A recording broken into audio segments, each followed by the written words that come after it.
Here on this lead up to New Year's, we are still in the middle of one of the busiest travel stretches of the holiday season, and that powerful, rapidly intensifying winter storm is still sweeping across the central and eastern parts of the United States. Yeah, it's packing a punch. Blizzard conditions, severe thunderstorms, and bitterly cold temperatures. CNN's Lee Waldman brings us the latest on the storm's impact.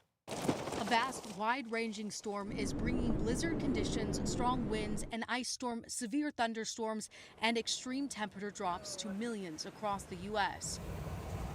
With more than 100 million people expecting to hit the road for the end-of-year trips, the storm is adding to an already challenging travel period. We're trying to beat it.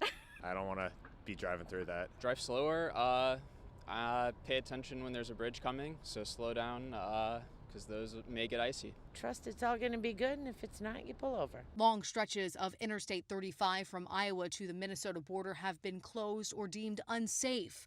Dozens of crashes were reported in Iowa Sunday, including a 14-vehicle crash on I-35, according to Iowa State Patrol. Think about what you would like to have with you if you were going to unexpectedly spend the night in the car. As of late Monday morning, more than 330,000 customers are without power, most in Michigan, according to PowerOutage.us. Meanwhile, in the middle of a busy air travel season, flights are being impacted by the weather.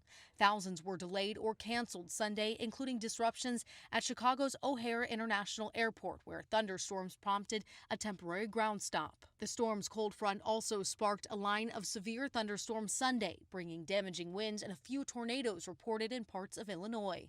I'm Lee Waldman reporting from New York for WHAS 11 News on your side.